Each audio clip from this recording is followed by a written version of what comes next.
Hi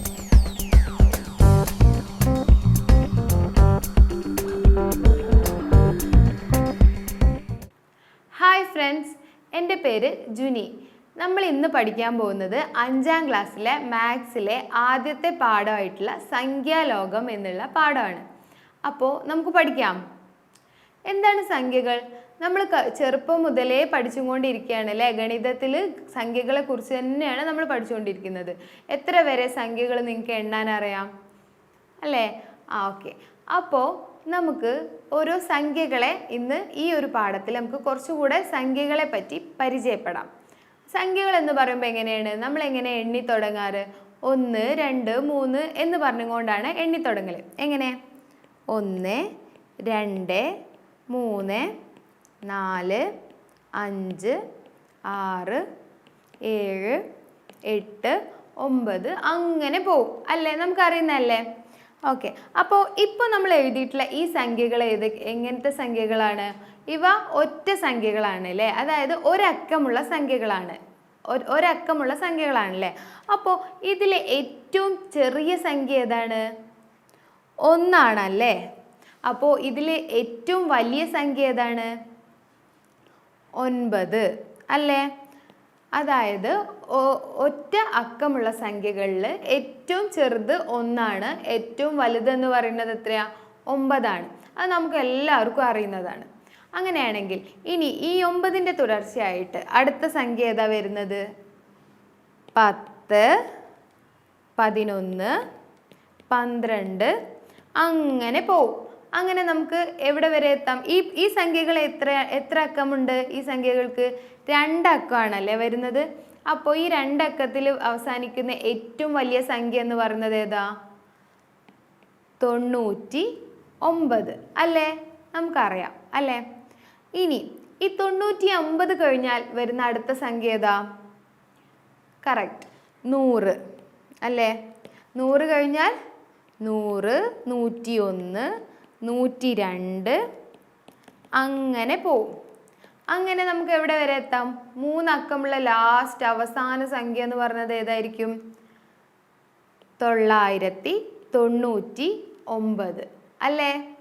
okay, ഇതൊക്കെ നമുക്കറിയാം. അപ്പോൾ ഇനി നമ്മളിപ്പോൾ നേരത്തെ ചെയ്തതിൽ നമുക്കറിയാം ഏറ്റവും ഒറ്റ അക്കമുള്ള സംഖ്യകളിൽ ഏറ്റവും വലിയ സംഖ്യ എന്ന് പറയുന്നത് 9 ആണ് അല്ലേ? 9 ആണ്. ഈ 9നോട് നമുക്ക് 1 കൂട്ടി നോക്കാം. 9നോട് 1 കൂട്ടിയാൽ എത്രയാണ് കിട്ടുന്നത്? 10 ശരിയാണല്ലേ? അപ്പം അതായത് ഒറ്റ അക്കമുള്ള ഏറ്റവും വലിയ സംഖ്യനോട് നമ്മൾ 1 കൂട്ടിയപ്പോൾ നമുക്ക് എത്രയാണ് കിട്ടിയത്? 10. അതായത് 10ൻ്റെ പ്രത്യേകത എന്താണ്? 2 അക്കമുള്ള ഏറ്റവും ചെറിയ സംഖ്യയാണ് നമുക്ക് കിട്ടിയത് അല്ലേ? ഇനി നമുക്ക് നോക്കാം. 2 അക്കമുള്ള ഏറ്റവും വലിയ സംഖ്യ എന്ന് പറയുന്നത് എത്രയാ? 99 ആണല്ലേ. അപ്പോൾ ഈ 99നോട് നമുക്ക് 1 കൂട്ടാം. 99നോട് 1 കൂട്ടിയാൽ എത്രയാ? 100. ഇപ്പം നമുക്ക് എന്താ കിട്ടിയത്? 99 എന്ന് പറഞ്ഞാൽ എന്താ? 2 അക്കമുള്ള ഏറ്റവും വലിയ സംഖ്യയാണല്ലേ. അപ്പോൾ ഈ 2 അക്കമുള്ള ഏറ്റവും വലിയ സംഖ്യയോട് 1 കൂട്ടിയപ്പോൾ നമുക്ക് എത്രയാണ് കിട്ടിയത്? 100 കിട്ടി. 100ൻ്റെ പ്രത്യേകത എന്തായിരിക്കും? നമ്മളിവിടെ നോക്കിയില്ലേ? അതായത് 3 അക്കമുള്ള ഏറ്റവും ചെറിയ സംഖ്യ അല്ലേ? ഇനി ഒന്നുകൂടെ നോക്കാം. 3 അക്കമുള്ള ഏറ്റവും വലിയ സംഖ്യ എന്ന് പറയുന്നത് എത്രയാ? 999 അല്ലേ? ഇനി 999ൻ്റെ കൂടെ നമുക്ക് ഒന്നുകൂടെ കൂട്ടി നോക്കാം. അപ്പം നമുക്ക് എത്രയാ കിട്ടുക? 1000. ഈ 1000ൻ്റെ പ്രത്യേകത എന്താ? 1000ൽ എത്ര അക്കമുണ്ട്? 4 അക്കം അല്ലേ? അപ്പം 4 അക്കമുള്ള ഏറ്റവും ചെറിയ സംഖ്യയാണ് നമുക്ക് എങ്ങനെ കിട്ടിയത്? 3 അക്കമുള്ള ഏറ്റവും വലിയ സംഖ്യയോട് 1 കൂട്ടിയപ്പോൾ നമുക്ക് 4 അക്കമുള്ള ഏറ്റവും ചെറിയ സംഖ്യ കിട്ടി അല്ലേ? അപ്പം നമുക്ക് ഇതിൽ നിന്ന് എന്ത് മനസ്സിലാക്കാൻ പറ്റുന്നുണ്ട്? അതായത് ഒന്നെടുക്കുകയാണെങ്കിൽ ഒരക്കമുള്ള ഏറ്റവും വലിയ സംഖ്യയോട് നമ്മൾ 1 കൂട്ടുമ്പോൾ നമുക്ക് 2 അക്കമുള്ള ഏറ്റവും ചെറിയ ഇരട്ട സംഖ്യ, ഏറ്റവും ചെറിയ 2 അക്കമുള്ള ഏറ്റവും ചെറിയ സംഖ്യയാണ് കിട്ടുന്നത് അല്ലേ? അപ്പോൾ നമുക്കിതിങ്ങനെ തുടർന്ന് പോവാൻ സാധിക്കും അല്ലേ? ഓക്കെ, ഇനി നമുക്ക് നോക്കാം. ഇപ്പം നമ്മൾ പഠിച്ചു ഒരക്കമുള്ള ഏറ്റവും വലിയ സംഖ്യ 9 ആണെന്ന് നമുക്കറിയാം. 2 അക്കമുള്ള ഏറ്റവും വലിയ സംഖ്യ എന്ന് പറയുന്നത് എത്രയാണ്? 99 ആണെന്ന് അറിയാം. അപ്പോൾ നമുക്ക് ആ ഒരു ഓർഡറിൽ നിങ്ങൾക്ക് അതെങ്ങനെ മനസ്സിലായിട്ടുണ്ട് അല്ലേ? ഇനി നമുക്ക് ഈ സംഖ്യ എത്രയാണ് നോക്കൂ.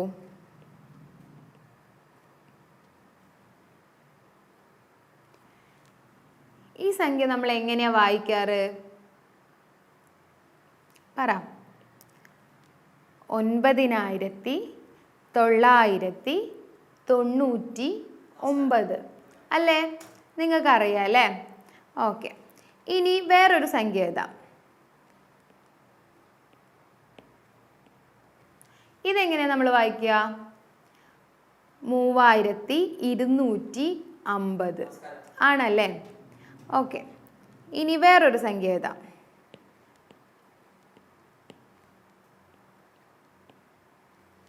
ഈ സംഖ്യ എങ്ങനെ വായിക്കുക? നിങ്ങളെങ്ങനെ സംഖ്യകൾ വായിച്ചിരുന്നത്? ഒറ്റ, 10, 100 എന്ന് പറഞ്ഞിട്ടല്ലേ? അപ്പം നമുക്ക് 2ന്റെ സ്ഥാനത്ത് എന്താണ് വരുന്നത്? സ്ഥാനം നോക്കിയിട്ടാണ് നമ്മൾ പഠിച്ചിരുന്നത് അല്ലേ? 2ന്റെ സ്ഥാനത്ത് ഒറ്റ വരുന്നുണ്ട്, ഒറ്റ. ഇനി 6ന്റെ സ്ഥാനം എത്രയാണ് വരുന്നത്? 10 ആണല്ലേ? 10, 5, 100. 9ന്റെ സ്ഥാനം എന്ന് പറയുന്നത് 1000. 4ന്റെ സ്ഥാനമോ 10000. അപ്പം നമുക്ക് ഈ സംഖ്യ എങ്ങനെ വായിക്കാം? 49562 അല്ലേ? നമുക്കറിയാം അല്ലേ? ഇതൊക്കെ നമ്മൾ കഴിഞ്ഞ ക്ലാസ്സുകളിലായിട്ട് നിങ്ങൾ പഠിച്ചിട്ടുള്ളതാണ് അല്ലേ? അപ്പോൾ വലിയ വലിയ സംഖ്യകൾ വായിക്കാനൊക്കെ നിങ്ങൾക്കറിയാം. ഓക്കെ, ഇനി ഞാനൊരു സംഖ്യ എഴുതാം. ഇതെങ്ങനെ വായിക്കാമെന്ന് നോക്കാം.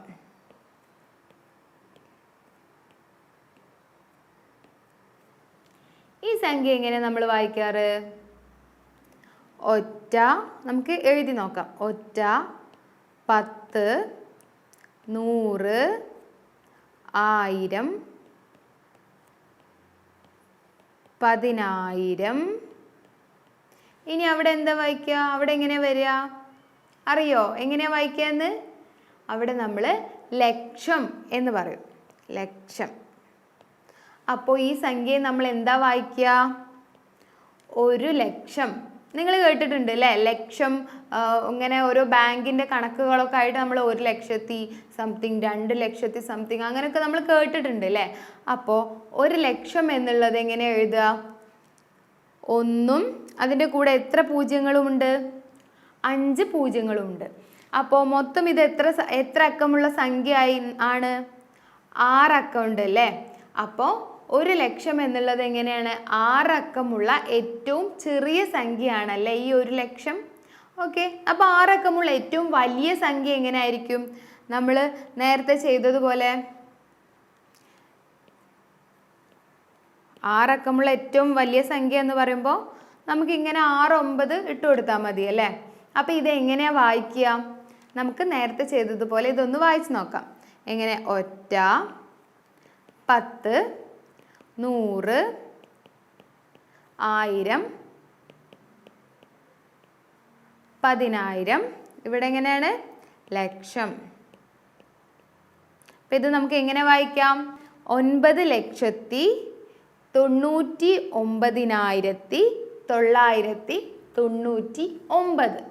അപ്പം നമ്മൾ ഇതുവരെ 5 അക്ക സംഖ്യകൾ വരെയായിരുന്നു പഠിച്ചിരുന്നത്. അപ്പം ഇപ്പോൾ നമ്മൾ 6 അക്ക സംഖ്യയിലേക്ക് കടന്നു. 6 അക്കമുള്ള ഏറ്റവും ചെറിയ സംഖ്യ എന്ന് പറയുന്നത് എത്രയാ? 1 ലക്ഷം. നമുക്കൊരു സംഖ്യ എഴുതാം.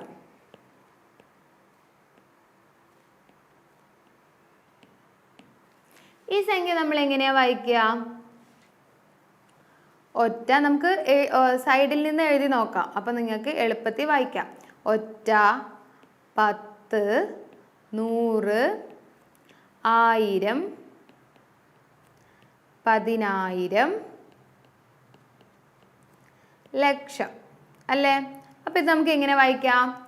4,35,625. മനസ്സിലായോ? അപ്പോൾ അങ്ങനെയാണെങ്കിൽ വേറൊരു സംഖ്യ എഴുതാം.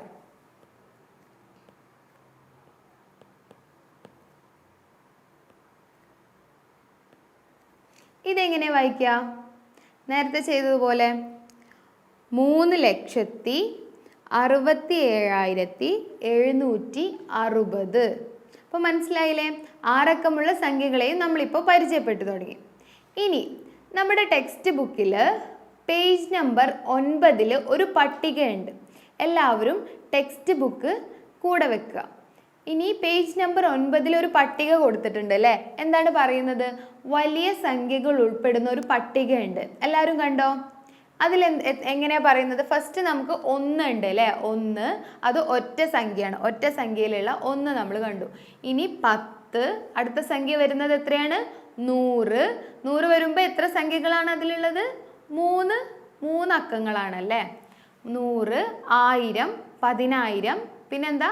ലക്ഷം, 10 ലക്ഷം. 10 ലക്ഷം വരുമ്പോൾ എത്ര അക്കമാണ് അവിടെ ഉള്ളത്? 10 ലക്ഷത്തിൽ എത്ര അക്ക വരുന്നത്? എണ്ണി നോക്കൂ. 7 അക്കമാണ് അല്ലേ? അപ്പോൾ 7 അക്കം വരുമ്പോൾ വരുന്ന ഏറ്റവും ചെറിയ സംഖ്യ ഏതായിരിക്കും? 10 ലക്ഷം. 10 ലക്ഷം വരുന്നുണ്ട്. കോടി, അത് കഴിഞ്ഞിട്ടുള്ള സംഖ്യ എന്ന് പറയുന്നത് എത്രയാണ്? കോടി. കോടിയിൽ എത്ര അക്ക വരുന്നത്? 8 അക്കം അല്ലേ? അപ്പോൾ 8 അക്കമുള്ള ഏറ്റവും ചെറിയ സംഖ്യ എന്ന് പറയുന്നത് കോടി ആയിരിക്കും അല്ലേ? ഇനി കോടി, 10 കോടി, അങ്ങനെ വരുന്നുണ്ട്. ഇനി ഇതിങ്ങനെ തുടർന്ന് പോയാൽ നമുക്ക് എത്ര സംഖ്യകൾ വരെ എഴുതി പോവാം? കോടി, 10 കോടി, 100 കോടി, 1000 കോടി, അങ്ങനെ നമുക്ക് എഴുതി പോവാം അല്ലേ? അപ്പോൾ അതിനനുസരിച്ച് സംഖ്യകളുടെ എണ്ണത്തിലും വ്യത്യാസം വരുന്നുണ്ട്. മനസ്സിലായില്ലേ? അപ്പോൾ ഒരു സംഖ്യ നോക്കാം. ഇതെന്താണ്? 5 അക്കമുള്ള ഏറ്റവും വലിയ സംഖ്യയാണല്ലേ? ഇതെങ്ങനെ നമ്മൾ വായിക്കുക? 99,999. അതിനോട് കൂടി 1 കൂടെ കൂട്ടുമ്പോൾ എന്താ വരുന്നത്? എത്രയാ വരിക? നമ്മളിപ്പോൾ പഠിച്ചു 1 ലക്ഷം. അപ്പോൾ 99,999 കൂടി 1 കൂട്ടുമ്പോൾ എത്ര കിട്ടുന്നത്? 1 ലക്ഷം. അപ്പം നമ്മൾ ആദ്യം പറഞ്ഞതുപോലെ 5 അക്കമുള്ള ഏറ്റവും വലിയ സംഖ്യനോട് 1 കൂട്ടുമ്പോൾ നമുക്ക് എത്ര കിട്ടുന്നത്? 6 അക്കമുള്ള ഏറ്റവും ചെറിയ സംഖ്യ അല്ലേ? മനസ്സിലായില്ലേ? ഇനി ടെക്സ്റ്റ് ബുക്കിൽ പേജ് നമ്പർ 10 എടുക്കുക. പേജ് നമ്പർ 10 എടുക്കുക എല്ലാവരും. ഇനി അതിൽ കുറച്ച് ചോദ്യങ്ങൾ കൊടുത്തിട്ടുണ്ട്. നമുക്ക് ആ ചോദ്യങ്ങൾ ചെയ്യാം. ഈ പട്ടികയുടെ സഹായത്തോടെയാണ് നമ്മൾ ഇതിന് ഉത്തരം കണ്ടെത്തേണ്ടത്. ഓക്കെ, ആദ്യത്തെ ചോദ്യം: ചുവടെ തന്നിരിക്കുന്ന സംഖ്യകൾ പട്ടികയിലെ ഏതെല്ലാം സംഖ്യകൾക്കിടയിലാണെന്ന് കണ്ടെത്തൂ എന്നാണ് ചോദ്യം തന്നിട്ടുള്ളത്. പട്ടികയുടെ സഹായത്തോടെയാണ് നമ്മൾ കണ്ടെത്തേണ്ടത്. ആദ്യത്തെ നമ്പർ നോക്കാം. ആദ്യത്തെ നമ്പർ എത്രയാണ് വരുന്നത്? 3245 അല്ലേ? അത് നമുക്കൊക്കെ വായിക്കാൻ അറിയാം. അപ്പോൾ ഈ സംഖ്യ ആ തന്നിട്ടുള്ള പട്ടികയിൽ ഏതിൻ്റെ ഇടയിലായിട്ടായിരിക്കും വരിക? നമുക്ക് എങ്ങനെയാണ് പട്ടികയിൽ എങ്ങനെയാണ് നമ്പേഴ്സ് ഉള്ളത്? 1, 10, 100, 1000, 10000 അങ്ങനെയാണ് പോയിട്ടുള്ളത്. നമുക്ക് തന്നിട്ടുള്ള സംഖ്യ എന്ന് പറഞ്ഞത് എത്രയാണ്? 3245 ആണ് അല്ലേ?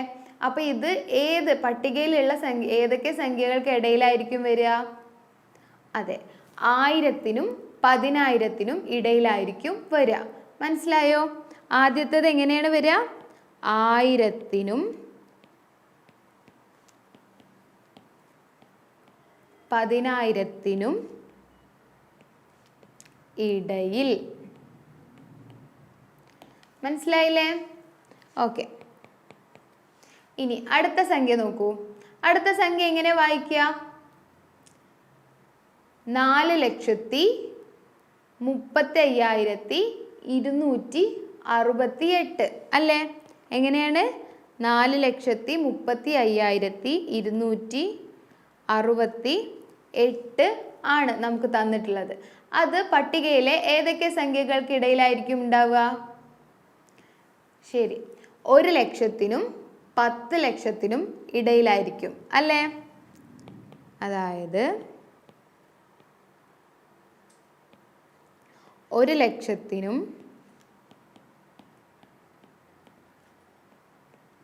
10 ലക്ഷത്തിനും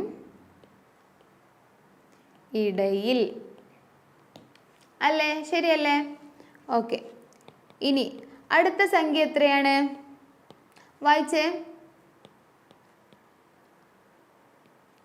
26,736 അല്ലേ?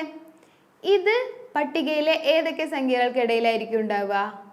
26,736 എന്ന് പറയുന്നത് 10,000-നും ലക്ഷത്തിനും ഇടയിലായിരിക്കും അല്ലേ? അതായത് ഇവിടെ എങ്ങനെയാണ്? 2 10,000 വരുന്നുണ്ട്, 26,000 എന്നല്ലേ പറയാ. അപ്പൊ അതെങ്ങനെയാണ്? 10,000-നും ലക്ഷത്തിനും ഇടയിലായിരിക്കും.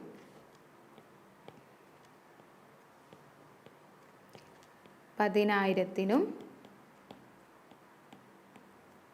ലക്ഷത്തിനും ഇടയിൽ.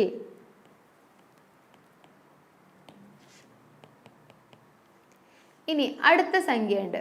അടുത്ത സംഖ്യ നമ്മൾ എങ്ങനെയാ വായിക്കുക? വലിയ സംഖ്യയാണല്ലേ, നമ്മൾ എങ്ങനെ വായിക്കും? ഒറ്റ, വായിച്ചോളൂ അങ്ങനെ തന്നെ. ഒറ്റ, 10, 100, 1000, 10,000, ലക്ഷം, 10 ലക്ഷം, കൂടാതെ കോടി. അപ്പോൾ നമ്മൾ എങ്ങനെ വായിക്കും?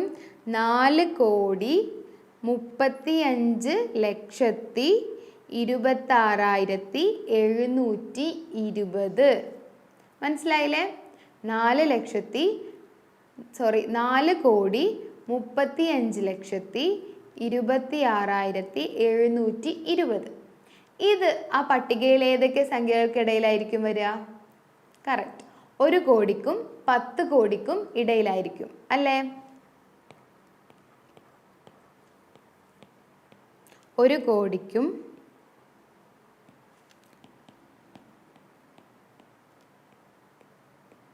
10 കോടിക്കും ഇടയിൽ. ഓക്കെ, മനസ്സിലായില്ലേ? ഇനി ടെക്സ്റ്റ് ബുക്കിലെ അടുത്ത ചോദ്യം നോക്കാം. ഒരു 6 അക്ക സംഖ്യ എഴുതുക. ഈ സംഖ്യ പട്ടികയിലെ ഏതെല്ലാം സംഖ്യകൾക്ക് ഇടയിലായിരിക്കും? ഈ സംഖ്യ എങ്ങനെ വായിക്കും? ഒരു 6 അക്ക സംഖ്യ എഴുതുക എന്നാണ് പറഞ്ഞിട്ടുള്ളത്. നമുക്ക് ഇഷ്ടമുള്ള സംഖ്യ എഴുതാം അല്ലേ? എല്ലാവരും അവനവർക്ക് ഇഷ്ടമുള്ള ഒരു സംഖ്യ എഴുതാം. നമുക്ക് ഇവിടെ ഒരു സംഖ്യ എഴുതാം.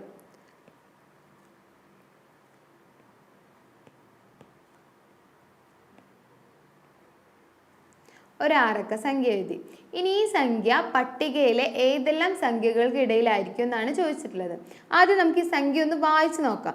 എങ്ങനെ നമ്മൾ വായിക്കാറ്? ഒറ്റ, 10, 100, 1000, 10,000, ലക്ഷം അല്ലേ? അപ്പോൾ നമ്മൾ എങ്ങനെ ഇത് വായിക്കും? 5,62,435. ഇത് പട്ടികയിൽ ഏതൊക്കെ സംഖ്യകൾക്കിടയിലായിരിക്കും? ലക്ഷത്തിനും 10 ലക്ഷത്തിനും ഇടയിലായിരിക്കും അല്ലേ? എങ്ങനെയാണ്? ലക്ഷത്തിനും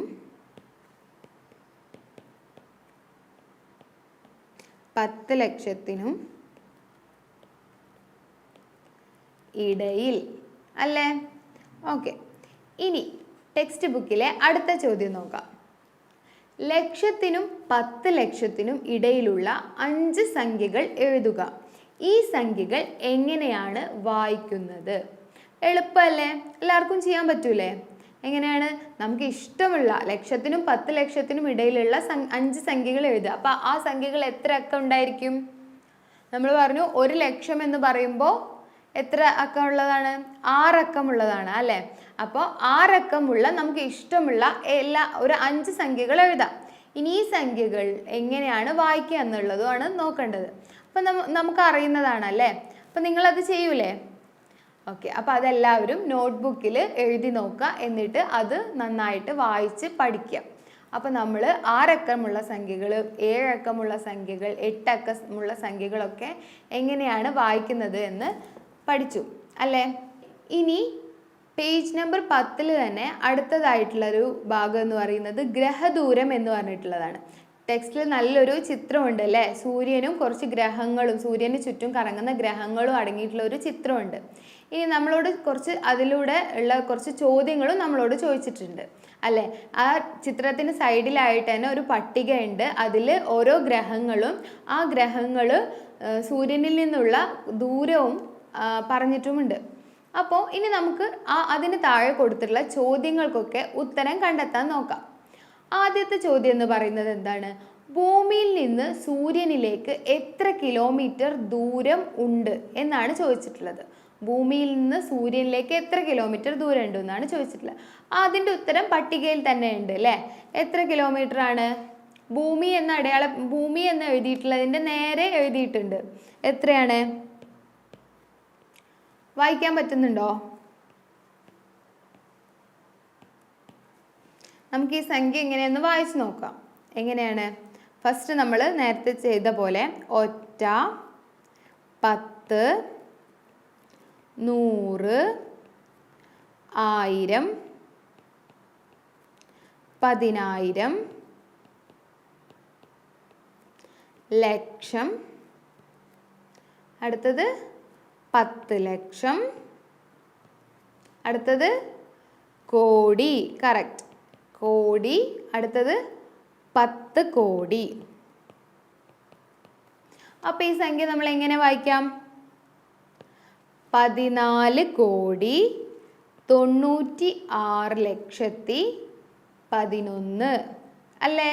എങ്ങനെ വായിക്കുക? 14,96,11,000. കറക്റ്റ് അല്ലേ? അപ്പോൾ ഭൂമിയിൽ നിന്ന് സൂര്യനിലേക്ക് എത്ര കിലോമീറ്റർ ദൂരമുണ്ട് എന്ന് ചോദിക്കുമ്പോൾ നമ്മൾ എങ്ങനെ പറയണം? 14,96,11,000. ഓക്കെ, മനസ്സിലായില്ലേ? ഇനി അടുത്തൊരു ചോദ്യം ചോദിച്ചിട്ടുണ്ട്. വ്യാഴത്തിൽ നിന്ന് സൂര്യനിലേക്കുള്ള ദൂരം എത്ര കിലോമീറ്റർ ആണ്? ആ പട്ടികയിൽ കൊടുത്തിട്ടില്ലേ? എത്രയാണ്? വ്യാഴത്തിന് നേരെയുള്ള സംഖ്യ എന്ന് പറയുന്നത് എത്രയാണ്?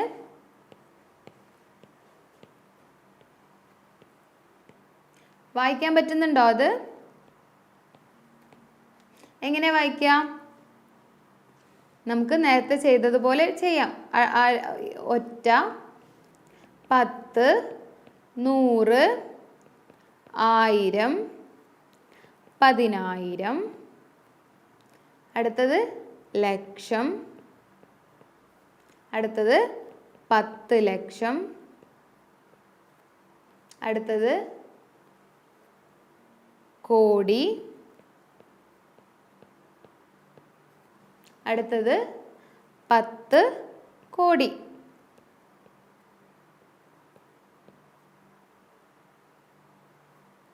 അല്ലേ? അപ്പം നമ്മൾ ഇതെങ്ങനെ വായിക്കും?